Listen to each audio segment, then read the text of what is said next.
Why, hello there, and welcome back to Night Call.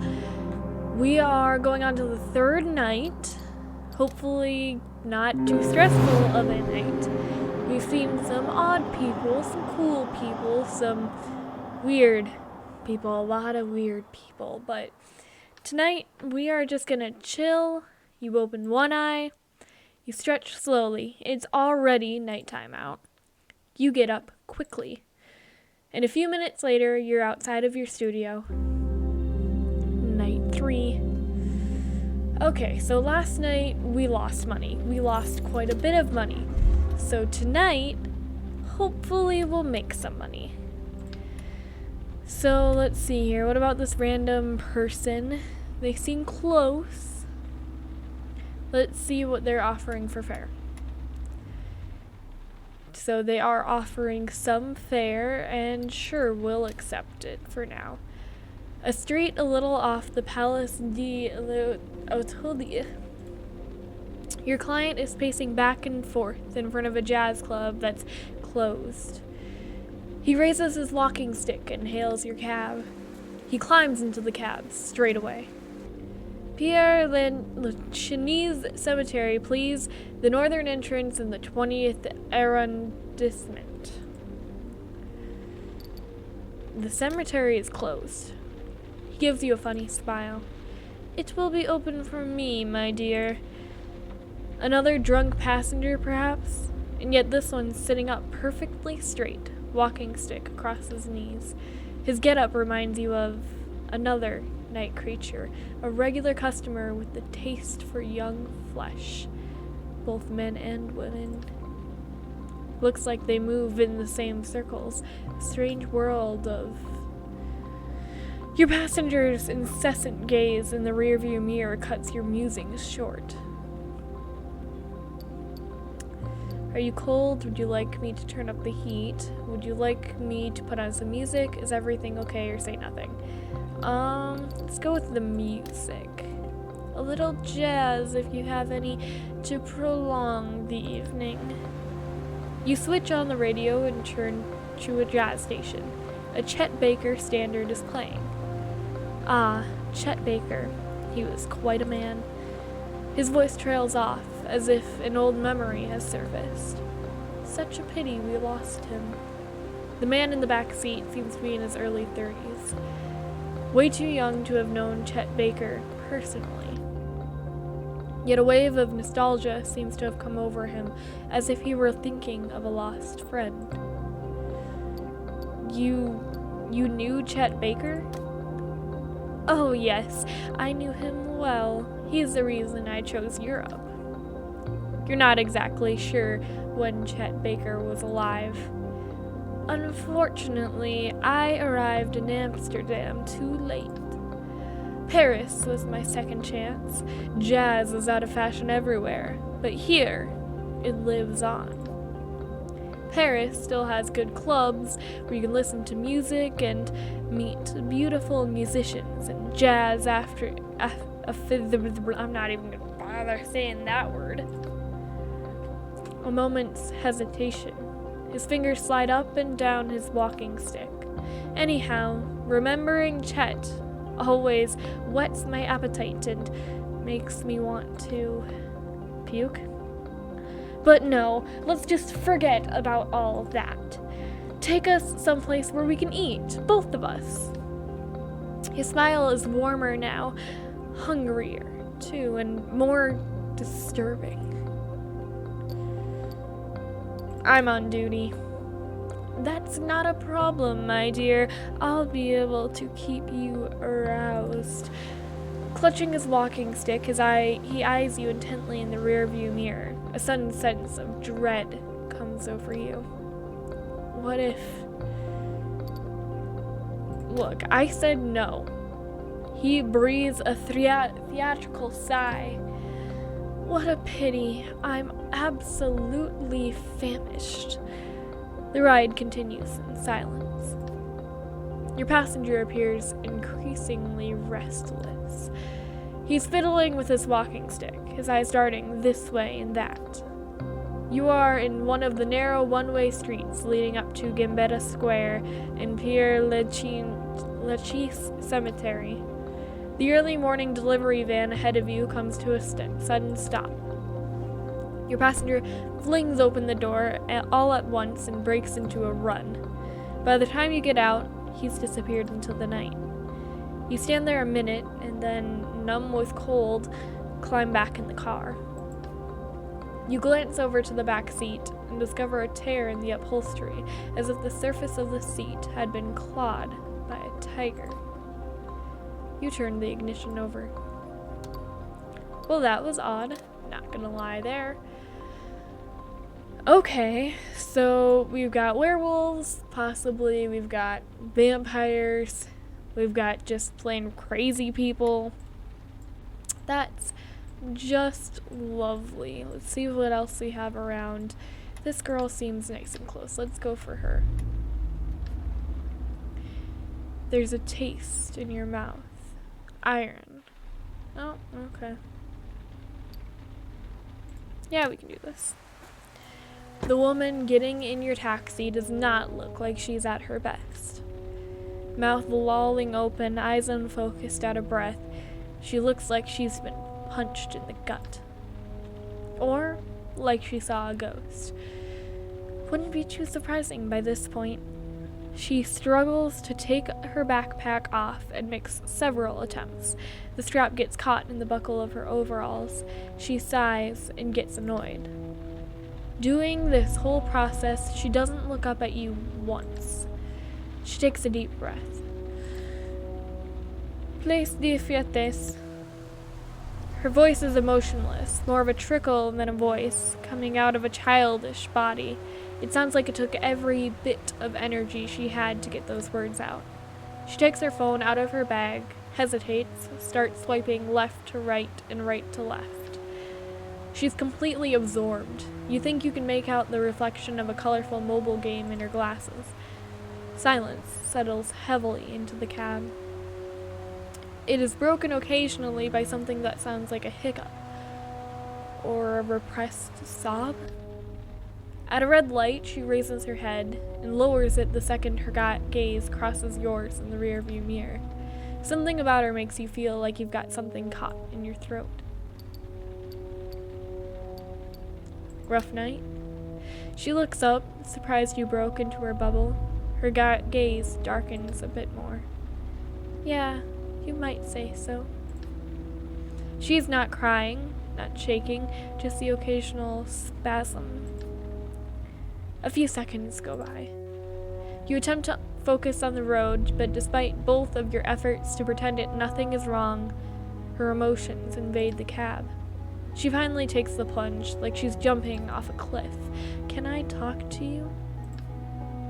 Still the same trickle of a voice and great lengths taken to control it. I'm sorry, it's stupid, but I think I need someone to talk to. I'm listening. She takes a deep breath. I need to say it out loud. You stay silent. You sense she needs you to be silent. A guy touched me in that bar. Her voice is twisted like a nearly empty tube of toothpaste. Tears collect in her eyes. You feel really heavy. She starts talking again. Her tone is slightly different. She sounds more confident. Like saying those words out loud made her feel a bit more alive again. Or like she wanted to be stronger. He came up behind me and touched me. Way too much. Her voice breaks over the last few syllables. The silence in the cab absorbs everything, even the noise of traffic. You don't even hear the ambulance going by, lights flashing. I want to talk about it, but I also really don't know what to say. Just say whatever comes to mind. It took me way too long to understand what was happening. Way too long. I didn't get it. I was petrified. She looks about 30 years old, maybe. Not far from 30, but you get the impression you're driving a little girl who just had her innocence stolen. One minute, I was standing there in the crowd. The Furiosa was like my second home. I always go there to hang out with friends because they all live in the neighborhood and our places are too small. She takes a breath. You follow suit unconsciously. Everything was fine. There was a concert. I was happy. I'd had a bit to drink, but not too much. It was packed, but the music was sweet. It was a good night. I was having a good night. Another breath. You know what it's like when you're packed into a crowd like sardines? You don't really know who's touching you, but it's just the way crowds are. She lays her telephone on the street seat and leans forward, elbows on her knees and head in her hands. Her backpack falls to the floor. She doesn't make the slightest move to pick it up. I don't get it. Fuck, why didn't I get it? I didn't even react. She stares at you. Why didn't I react? You should talk to the police about this. She leans ever so gently towards you. Sir, you know what? You're right. For the first time since she sat down in your cab, you feel a sense of relief. I can drop you off at the station. You stop to think for a second. I can even wait with you if you'd like. She leans over to you. I'd do the same if I were you. And I'm sincerely grateful. But no, not tonight. I just can't bring myself to do it. She grabs her bag and sits up, suddenly more outspoken. You know, you read the story after story about women who've been assaulted. You say to yourself, okay, got it, if it happens to me, I'll rip his head off, scream, make a scene, hit him. He won't get away with it. You convince yourself you're stronger than them, that you know how to protect yourself. Stand up for yourself. She pauses, barely. It's hard to bear. I'm so angry with myself. I didn't do anything. I just stood there, frozen, like a fucking idiot. Everyone was totally entranced in the concert. They were dancing, drinking, laughing, screaming, and I was frozen. It was like a wave of ice had washed over me. Everything around just collapsed. It was like I was stuck inside my own body. All I could feel were his fingers warming their way in. I don't even know how long it lasted. I was disconnected. I let him do it. Her last words hung in the air and worked their way into your thoughts.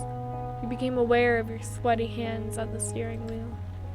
She pauses, starts talking again. A part of me froze on the spot. Another part was screaming inside. At one point, the crowd shifted. There was a bit of a rush or something. That's when my brain started functioning again, like someone flipped a switch. I wanted to turn around, but his hand disappeared. I couldn't see who it was, and I just stood there like an idiot. All that was left was a normal gathering of normal people. Who does that? I mean, really, who does that? I ran over to the bar. I don't even know how I got there. I couldn't feel my legs. My friends were still waiting for their beers. I burst into tears. A brief pause, just enough to open her eyes wide. I think the worst part is that my friends made fun of me. They saw me walk up in tears. I did my best to explain what happened. They thought it was hilarious. Oh, come on, they said. Calm down. It's no big deal. Only my guy friends were there tonight. They're not bad guys, you know, but they're not always so bright. I usually get along better with guys. but I really wished I had one of the girls had been there. Hearing them laugh was so harsh. When it happened, I didn't really know what to say. I mean, maybe they're right. It was no big deal. She pauses and looks away. I should have never gone to that concert. She loses herself in thought. You wonder how you would have reacted to something like that happen to you. You tried to remember how you did react. I went outside, walked around for a bit. They didn't even text me or anything. That's not normal. No, nothing about tonight is normal. Nothing. I just wish I could make it all go away. That scares the shit out of me, how it's so definitive, permanent, unavoidable. I already know it will hang over me my whole life. How I wish I could make it all go away. Turn back time, like in a video game. F5, F6, quick save, quick load. Swish, you erase your mistakes. A moment of absence. Some horrible thing that happened over and done. You know just what she's talking about. The feeling that suddenly, in 1 second, a split second, your fate is changed forever. And there's no going back. You expect to see Aid's face in the rearview mirror. Have you ever done anything like that, sir? I beg your pardon? Have you ever hurt anyone? Any women? She asks the question again, like she thinks you might not have heard it the first time. It's not as simple as that. Your passenger breathes, and you can hear her leaning in, looking for an answer. I don't know. Indeed, you don't know. Images and sounds come to mind in flashes. People suddenly staring. Faces whose expressions shift in barely noticeable ways. Voices that no longer speak. The sour smell of sweat. The touch of skin that is suddenly chilled. Is it possible that each time you blink, you brush off a new image? You speak up again with a half smile that's supposed to be reassuring. Yeah, I probably have hurt women before, but not like that. I'm trying to understand, and you see, I'm skeptical. Sorry, I'm thinking about my friends, the way they reacted. In what way is this no big deal? Why exactly should I calm down? If they think I need to calm down, they must think that kind of behavior is normal. That normal people do that kind of thing. I'm sure they've got friends, a job. I mean, they're not guys who look like serial killers that just escaped from the loony bin. I will never set foot in that bar again. Ever. You're getting closer to your destination. Her voice sounds far away. Drop me off at the light. I need to walk a bit. You pull over. She's shaking. It's like you're in slow motion. I'm sorry for all that. You mutter something incomprehensible. Actually, you don't really know what you wanted to say anyhow. She pays her fare and walks off without a word. You close your eyes for a long while before turning the key in the ignition. Okay then. It was a sticky situation.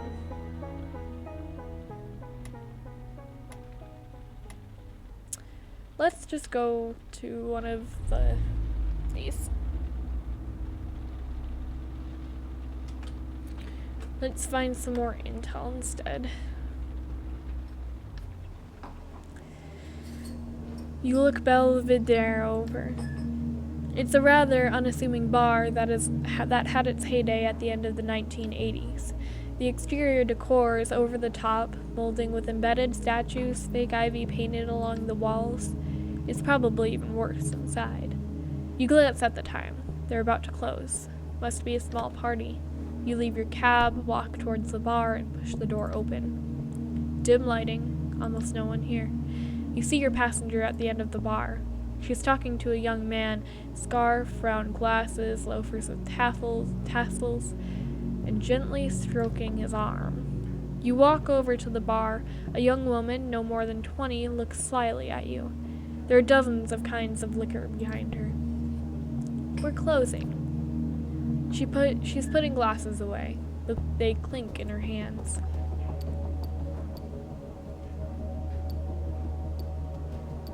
I'm a private investigator, and I have a few questions for you. She looks at you.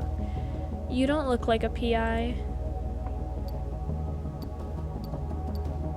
And yet I am. She looks you over from head to toe. So young, so sure of herself. She must be a Parisian. Okay, fine. Let's just say I believe you then. She grins. Something about her tired expression makes you think she's drunk too much. What do you want to know? Is it about the Angel of Death's victims? You wait a second.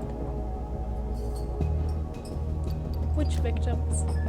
The first two victims, the fireman and the vegan activist one. Simon Kolob and Jules Lima. They came in a lot. They were good clients, regulars. Simon didn't drink, but he liked the atmosphere. Jules was kind of an ass with the staff, but he often brought dates here. He was a hard worker, a real smart guy. She leans over. But I know something else. It's not something I tell just anyone. She slides her elbows across the bar until she's less than a meter from you. 150 euros, and I'll tell you who knew Jules and Simon very well. We have to figure this out. You pay her. She slides the bills between her fingers. Apolline Guerrero, a regular. She's like a fixture here. She likes them young, and I know she scored with Simon and Jules. She and the fireman had a thing way back when. But she was too sketchy for him. She's part of the Mooney Tunes. You know what that is? The cult? Precisely. She nods her head and tops it off with a wink. I've got to get back to work. Hope that was helpful. Me too. A few seconds later, you're back in your taxi. You take a minute to think about this new intel. You wonder if you're moving in the right direction. A group of teens crosses the street. One trips on the curb and whites out on the sidewalk. His friends laugh at him. You start driving and leave them behind. Okay, so we learned some more and spent some more money. Now let's see if we can gain some more money before we go broke. That looks like a pretty good fare, so let's do it. The next passenger gets in your cab like an old man returning to his armchair, all grunts and groans. After what seems like several minutes, he settles himself in and delicately fastens the belt across his chest. Looking in the mirror, you notice the man's age with a surprise. He can't be older than 25. Howdy. You got the address, right? Police de Congress? Bingo. Let's roll, dude. You smile to yourself and turn the key in the ignition. After a few moments of silence, you hear your passenger moaning softly to himself, apparently in pain. You okay back there? I look that bad, huh? No, it's just... I'm kidding, man. I know I look like roadkill. Feel like roadkill. Like I ate roadkill. Like some roadkill ate me. But I'm fine, really. Thanks for checking in. You look back at him. His eyes are hidden beneath his hood, but his whole body is curled in on itself. He looks terrified. Are you sure you're okay? Just pre-show jitters. He laughs unconvincingly. Who am I kidding? I'm scared out of my mind. Literally.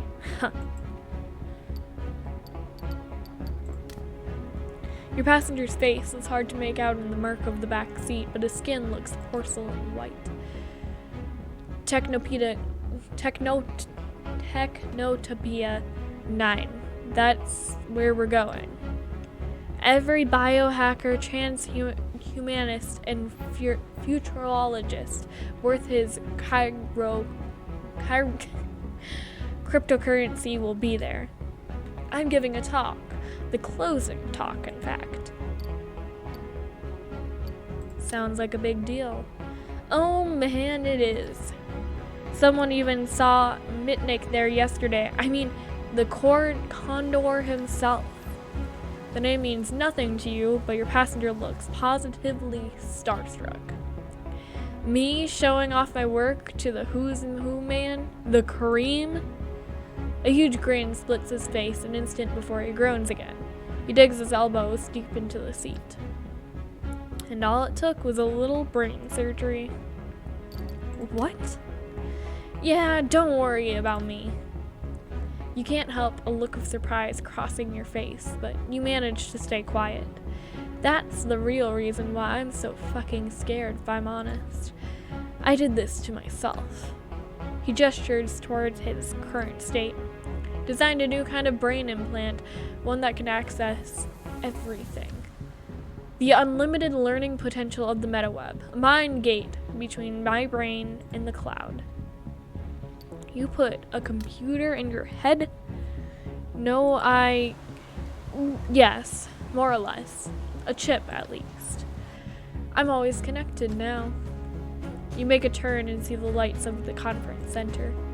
Problem is, he dips into silence for a second. Have you ever felt like, I don't know, you hear his teeth clicking, like he's weighing something up? Have you ever felt like there's something else in the darkness behind your eyes?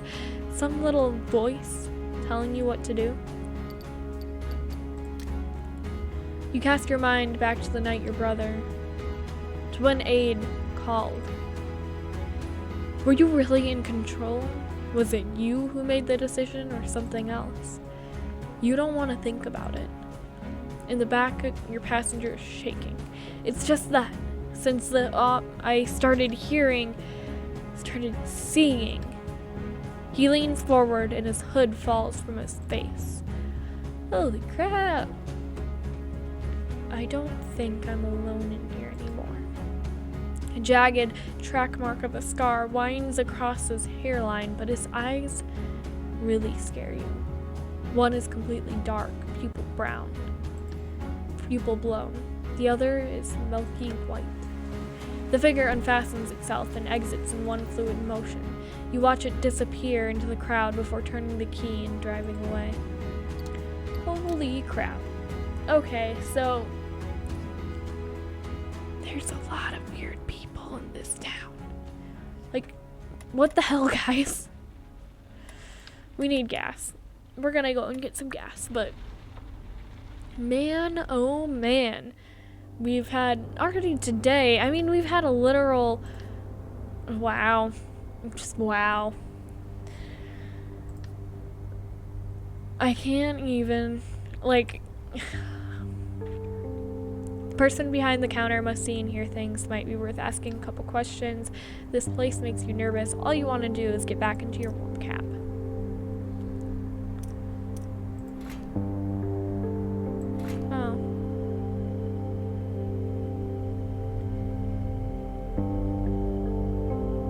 Let's just fill it full and not have to worry about it. And then we'll go in. You walk into the mini mart.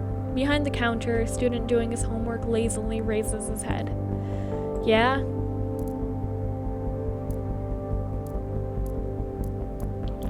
Let's buy this because it's the cheapest. Oh, it's a... okay. Can't win them all. We'll talk to him. Say, a guy like you, someone who spends most nights here, you must know something about the killer, right? He raises his head and seems almost happy you brought it up. Oh. Okay then. See you later, bud. Have a good evening. The cold welcomes you outside and quickly makes you forget the clerk's unpleasant tone.